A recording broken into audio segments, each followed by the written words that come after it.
El año 2019 se ha marcado como un año de descontento social en muchos lugares del mundo. Esto ha llevado a movilizaciones masivas de diferentes índoles políticos y sociales, cuyas repercusiones ha tenido un impacto en el ámbito mundial en cuanto a las movilizaciones sociales. En los casos estudiados para nuestro proyecto de investigación en este semestre, escogimos las movilizaciones masivas en Puerto Rico en el año 2019 y las movilizaciones masivas en Hong Kong año 2019. El pueblo unido jamás será vencido. El pueblo unido jamás será vencido. Es la 10ª jornada de protestas en Puerto Rico y las manifestaciones en las calles esconden mucho más que el descontento por la filtración de mensajes ofensivos. La manera de mostrar mi enojo es marchando con todos los compañeros de Puerto Rico, con todos mis compatriotas, y así lo estoy haciendo. Los mensajes ofensivos del gobernador Rosselló fueron solo la gota que derramó el vaso. Los puertorriqueños están hartos de la mala administración, con una isla declarada en estado de quiebra desde 2017. Protestan contra los recortes fiscales, el cierre de las escuelas y contra la corrupción en el gobierno. Hace 2 semanas, 6 funcionarios fueron arrestados por malversación de $15,5 millones. Dejarle saber a nuestro gobierno que nosotros estamos cansados de la corrupción, que estamos cansados de que nos sigan privando de servicios, que la gente se nos muere de hambre, los niños se quedan sin escuela. En cuanto a la gran marcha del pueblo de Puerto Rico, que inicia el 13 de julio de 2019, esta se da cuando el CPI, Centro de Periodismo e Investigación, reveló unos audios en donde el gobernador hacía unos comentarios en conjunto con algunos empleados de su gabinete. Estos comentarios eran homofóbicos, racistas y se burlaban de las víctimas del huracán María. Además, se descubrieron audios que hablaban de irregularidades sobre las elecciones a gobernador del 2016. Esto demostró que había corrupción dentro del gabinete. El 15, estas organizaciones sociales iniciaron como protestas locales, empezando en San Juan, la capital de la isla. Sin embargo, la fuerza pública utilizó el uso excesivo de la fuerza y por ende hubo un saldo de 21 heridos y 5 detenidos. A partir de esto, el 16, el gobernador Ricardo Rossello exigió la renuncia de su gabinete y expresó públicamente que no iba a renunciar ya que los comentarios eran inapropiados, pero no ilegales. El 17 de julio de 2019, las manifestaciones empezaron a evolucionar y tomaron un auge regional en donde las regiones de Isabel y San Juan se unieron para exigir la renuncia del gobernador. Las manifestaciones contaron con un alrededor de 500,000 personas, incluyendo varias figuras públicas como Bad Bunny, Ricky Martin y Residente. El 20 de julio, estas organizaciones sociales ya empezaban a tomar un rumbo de movilización. Esto se debe a que cada día más y más gente de diferentes sectores de la sociedad se unieron a las protestas. Esta protesta fue conocida como el cacerolazo, en donde los manifestantes golpeaban diversos objetos de metal. De igual forma, se utilizaron altoparlantes para reproducir los audios filtrados. El 22 de julio, diversos sectores como LGBTI, mujeres feministas, víctimas del huracán María, empresarios y figuras públicas convocaron una multitudinaria manifestación conocida como Gran Marcha del Pueblo de Puerto Rico, en donde aproximadamente más de 700,000 personas se reunieron frente al estadio Hiram Bithorn pidiendo la renuncia del gobernador. El 25 de julio, a través de un video, el gobernador Ricardo Rossello anuncia su inmediata renuncia. Esta fue efectiva a partir del 2 de agosto de 2019. La Gran Marcha del Pueblo tomó lugar en Puerto Rico. El movimiento fue impulsado por diversos sectores de la sociedad, tales como el LGBTI, mujeres feministas, víctimas del huracán María, empresarios y figuras públicas. Como mencionado en anterioridad, estas protestas empezaron con un carácter regional, siendo el CPI quien impulsó las movilizaciones a liberar el audio del gobernador. Este suceso es conocido como WhatsApp Gate y tuvo como origen la ciudad de San Juan, Puerto Rico. Luego pasó a ser de carácter nacional cuando todos los municipios de importancia económica y política se unieron a las protestas. Por último, pasó a ser de carácter internacional cuando las protestas empezaron a ser reproducidas por los medios de comunicación de diferentes lugares del mundo. La mediatización de esas protestas llegó a tal punto que políticos de diferentes partes del mundo expresaron su solidaridad con el pueblo de Puerto Rico. De cierta manera se terminó reivindicando a aquellos sectores que se sintieron enojados por los comentarios del gobernador ya que éste renunció. Ellos estaban buscando la renuncia del gobernador y la lograron. Para ser más específico, las siguientes fueron las consecuencias. Renuncia del gobernador Ricardo Rossello. Proceso de indagatoria de impeachment a Ricardo Rossello por parte de la rama legislativa. Renuncia de Ricardo Rossello a la presidencia del Partido Nuevo Progresista. Renuncia de diversos miembros del gabinete del gobernador, tales como Cristian Sobrino, director de la rama ejecutiva de la Autoridad de Asesoría Financiera y Agencia Fiscal, Ricardo Yerendi, secretario de la Gobernación puertorriqueña, administrador de la Residencia Gubernamental La Fortaleza y presidente de la Compañía de Comercio y Exportación. Raúl Maldonado Gautier, secretario de Hacienda de Puerto Rico, Luis G. Rivera Martín, secretario de Estado de Puerto Rico. En cuanto a las alianzas, las organizaciones sociales y sindicalistas de izquierda de México, Argentina, Perú, Chile, Venezuela y Estados Unidos mostraron su apoyo al escribir una carta firmada que ratificaba la renuncia inmediata del gobernador. Las ramas judiciales y legislativas se unen al poder colectivo de los manifestantes al otorgar formas de investigación judicial y el mecanismo del impeachment al gobernador y a sus secuaces. En cuanto a las alianzas, las organizaciones sociales y sindicalistas de izquierda de México, Argentina, Perú, Chile, Venezuela y Estados Unidos mostraron su apoyo al escribir una carta firmada que ratificaba la renuncia inmediata del gobernador. Las ramas judiciales y legislativas se unen al poder colectivo de los manifestantes al otorgar formas de investigación judicial y el mecanismo del impeachment al gobernador y a sus secuaces. Hablando de las dinámicas internas, las movilizaciones fueron lideradas por la organización colectiva feminista en construcción, la cual es constituida por un grupo de mujeres que llevaba un largo tiempo en desacuerdo con el gobierno. La organización convocó a diferentes organizaciones y grupos sociales. Por esto es posible afirmar que el interior de la movilización estaba fuertemente jerarquizado. Haciendo alusión a los logros y límites. En cuanto a los logros, las movilizaciones tuvieron gran éxito, lograron que el gobernador renunciara a su cargo y que de igual manera renunciara al partido que pertenecía. También lograron que diferentes funcionarios del gobierno renunciaran por mala práctica y corrupción. Lograron cohesionar toda una sociedad, incluidos funcionarios políticos, figuras públicas y demás. En cuanto a los límites, las movilizaciones continuaron por un tiempo más, pero se desvaneció el impulso por seguir luchando para lograr cambiar la forma en la que Estados Unidos maneja las finanzas del gobierno de Puerto Rico. Somos la revolución. ¡Sí, señor! La revolución. ¡Sí, señor! ¡Sí, señor! Los habitantes de Hong Kong protestan contra una propuesta de ley que autorizaría la extradición de personas a la China continental porque creen que si se aprueba, esa ley acabaría con su independencia y exclusividad respecto a otros territorios chinos.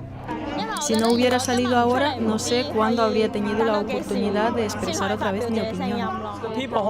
La gente de Hong Kong quiere proteger nuestra libertad de expresión, nuestra autoridad de la ley, nuestro sistema judicial. ¿Qué privilegios son estos y de dónde provienen? En 1898, China alquiló a Reino Unido, Hong Kong y otros territorios circundantes durante 99 años. En 1997 tuvo lugar la devolución de la soberanía de Hong Kong a China, acto que puso fin al dominio colonial británico. Hong Kong es el primer territorio donde Pekín puso en marcha su política Un país, dos sistemas, una doctrina ideada en los años 80 por Deng Xiaoping que permite coexistir en un país unificado regiones con diferentes sistemas económicos y políticos. Así, China dispone de su parte continental y socialista y territorios como Hong Kong, Macao y Taiwán basados en la economía capitalista. Este sistema otorga a Hong Kong mucha autonomía. En cuanto a las protestas contra el proyecto de ley de Hong Kong, el 29 de marzo de 2019 es publicado el proyecto de ley de extradición por parte del gobierno de Carrie Lam. El 31 de marzo asisten 12.000 manifestantes prodemocráticos según los organizadores, el Frente Civil de Derechos Humanos. El 28 de abril, el movimiento ganó una convocatoria más fuerte. Se estima que 130.000 manifestantes se unieron a la marcha contra el proyecto de ley. Un día después de la protesta, Lam insistió en que el proyecto de ley se promulgaría y dijo que los consejeros legislativos tenían que aprobar nuevas leyes de extradición antes de sus vacaciones de verano. El 9 de junio se estima que aproximadamente 1 millón de personas asistieron a la marcha. Esta movilización estuvo acompañada de marchas en otros lugares del mundo y fueron organizadas por hongkoneses del exterior y por diversos activistas locales. En la noche, el gobierno emitió un comunicado de prensa, insistiendo que el debate de la segunda lectura sobre el proyecto de ley se reanudaría el 12 de junio.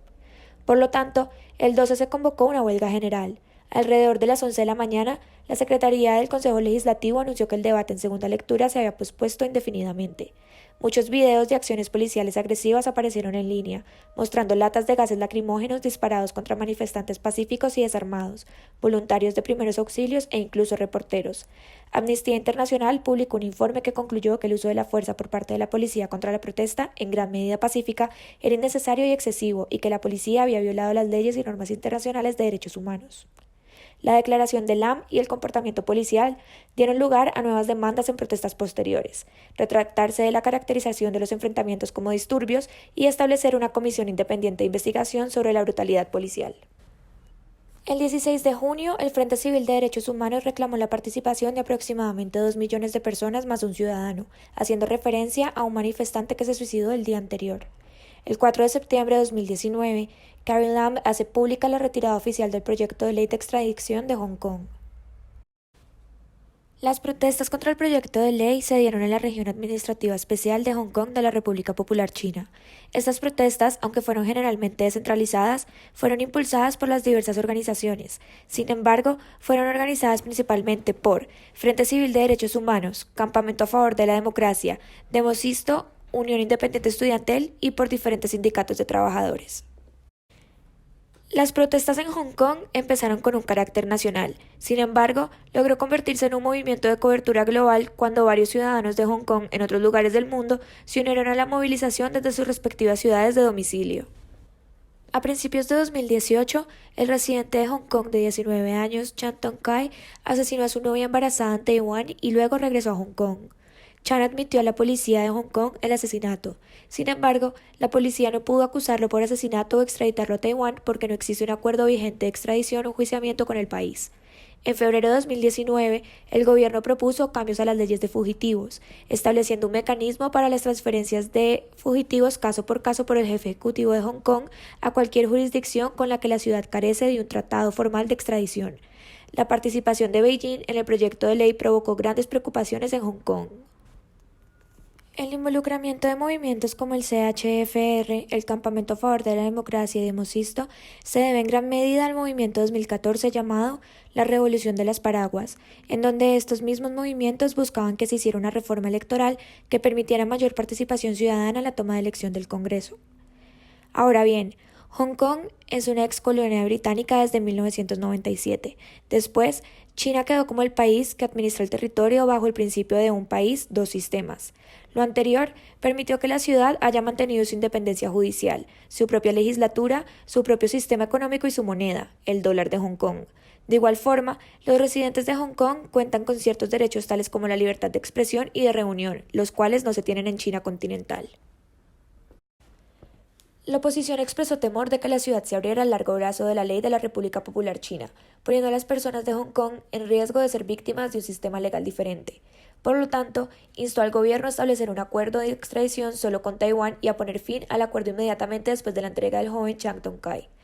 Las protestas exigen la retirada completa del proyecto de ley. Posteriormente, la implementación del sufragio universal que se promete en la ley fundamental.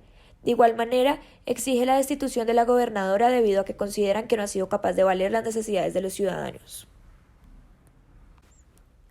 Es necesario recalcar que el movimiento carece de una autoridad central o líder que promueva y organice el mismo. Sin embargo, diferentes organizaciones como el Frente Civil de Derechos Humanos, el Campamento a Favor de la Democracia, Demosisto, Campamento Localista, grupos independientes, Localismo Estudiantil, Unión Independiente de Estudiantes, uniones estudiantiles de las universidades públicas, se unieron sin necesidad de protagonismo en pro de hacer valer sus peticiones. De igual manera, a estos se unieron funcionarios políticos del Partido Liberal. Asimismo, Amnistía Internacional, el Monitor por los Derechos Humanos de Hong Kong y Human Rights Watch apoyaron el movimiento declarado su oposición al proyecto de ley. Con respecto a los repertorios de acción, las formas de lucha masiva caracterizan las movilizaciones para la retirada del proyecto de ley. No obstante, es necesario aclarar que estas movilizaciones no siempre se lograron de forma pacífica, pero tuvieron gran alcance en la población.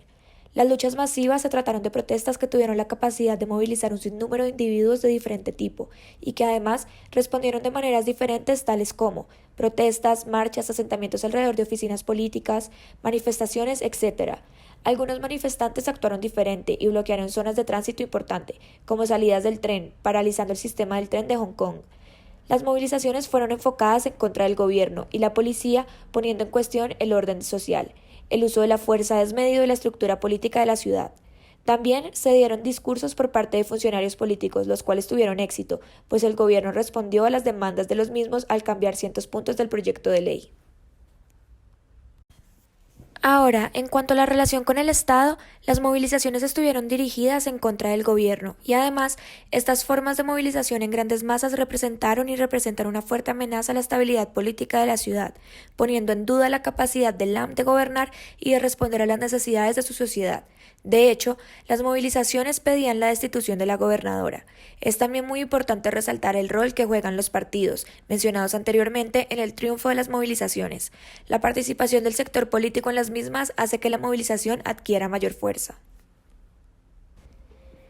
Se esperaría que al ser una movilización de cobertura nacional e internacional y que involucra a gran cantidad de individuos, la movilización necesitaría tener una estructura organizada y jerarquizada. Sin embargo, es necesario aclarar que la movilización carece de un líder establecido y que se hizo descentralizadamente. De hecho, esta descentralización permitió una mayor fluidez al momento de organizar la movilización, pero dificultó en gran medida que al interior de la movilización encontraran representantes que hicieran posible las negociaciones o el enjuiciamiento.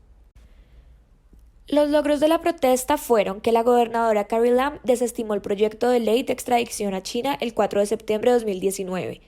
Además, el presidente de China aclaró el 30 de septiembre de 2019 en un discurso que respetaría la autonomía de Hong Kong y además respetaría el principio que fue aplicado por Gran Bretaña de un país, dos sistemas. El movimiento tuvo y tiene limitaciones al interior de su estructura.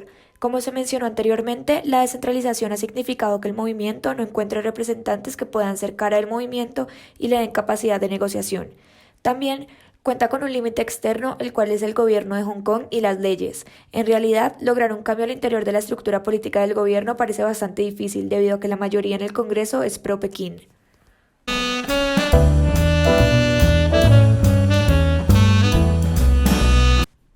Las movilizaciones presentan ciertas similitudes. Para empezar, ambas movilizaciones alcanzaron un cubrimiento internacional y mover gran cantidad de masas. Las movilizaciones obtuvieron tanta importancia y llamaron tanta atención en el mundo que diferentes presidentes y funcionarios políticos se pronunciaron al respecto. Además, ambas movilizaciones y sus respectivos fines lograron cohesionar a la sociedad. Diversos grupos sociales de Hong Kong y Puerto Rico se unieron entre sí para alcanzar un fin determinado. Asimismo, ambos movimientos tuvieron una fuerte relación con el Estado, en donde para ambos casos, diferentes funcionarios políticos intervinieron en la movilización de diferentes maneras y mostraron su apoyo a la misma. Las dos se dan en contra del Estado, y ambas específicamente piden la destitución de los dos gobernadores. Ambos gobiernos dependen de otro, ya sea en lo económico o lo político. Puerto Rico no tiene autonomía de Estados Unidos y Hong Kong no la tiene de China. Ambas movilizaciones tienen como reivindicaciones obtener mayor autonomía respecto a estos países y cambiar la forma en la que tiene incisión sobre asuntos económicos y políticos en su territorio. Por ejemplo, las movilizaciones en Puerto Rico buscan cambiar y desistir de la Junta de Supervisión que fue creada por el Congreso de Estados Unidos y que administra las finanzas del gobierno de Puerto Rico. La dinámica interna de las movilizaciones es muy diferente. Por un lado, la movilización en Puerto Rico tiene una estructura organizada y jerarquizada. Además, cuenta con una organización líder encargada de promover y convocar diferentes grupos sociales a la protesta. Por el otro, la movilización en Hong Kong no tiene una estructura organizada y es descentralizada. Además, no cuentan con un líder dentro de la movilización. Los dos estados tienen una realidad social y económica muy diferente. Mientras que Hong Kong es un territorio próspero económicamente, con gran tecnología y educación, Puerto Rico tiene grandes índices de desigualdad y pobreza. El repertorio de acción de los movimientos es diferente. Por una parte, la movilización en Hong Kong tuvo un carácter más amplio en cuanto a las luchas de masas, con diferentes demostraciones. Por la otra, en Puerto Rico esta fue basada exclusivamente en marchas. A manera de reflexión, se encontró que en ambas movilizaciones se logró cohesionar a toda la sociedad. Gran mayoría de los grupos sociales de diferentes organizaciones, grupos estudiantiles y demás se unieron en pro de lograr el objetivo que estas movilizaciones buscaban. Con respecto a esto, Tarrow explica que las personas se unen a los movimientos por sus intereses, pero también porque la acción colectiva responde a símbolos culturales e ideológicos que lo fundan, y estos son expuestos por las redes sociales y las oportunidades políticas que se presentan. Menciona que las razones pueden variar desde los intereses personales hasta la solidaridad de grupo, pero el desafío no es convocar personas, pues la fuerza del movimiento no está adherida al número de individuos que lo conforma. El reto es lograr estructurar el movimiento de manera tal para que se mantenga unido. Lo anterior se evidencia con claridad en los dos movimientos, pues no solo son capaces de convocar a gran cantidad de masas y de diferentes sectores, también logran mantener las diferentes movilizaciones y aumentar su convocatoria con el tiempo. Asimismo, Tarbow explica en su tesis que los movimientos sociales nacen cuando los ciudadanos responden a cambios en las oportunidades políticas, los cuales reducen los costos de la acción colectiva e incentivan la acción de la misma. Esto es claro en las dos movilizaciones, pues el cambio que incentiva las marchas se da desde el interior de los gobiernos e impulsan la marcha en momentos coyunturales para estos estados, los cuales demostraron tener sociedades más fuertes que pudieron desarrollar formas de participación moderadas, capaces de resistir a la confrontación violenta y así lograr los objetivos establecidos. Finalmente, este tipo de movilizaciones son de gran importancia, pues demuestra que logran unir, en momentos donde la sociedad parece más dividida, a sectores que no necesariamente tienen las mismas necesidades, gustos e intereses. Precisamente, es esto lo importante de las movilizaciones, logran hacer unir a toda una sociedad en pro de cuestiones que no necesariamente afectan a toda la sociedad.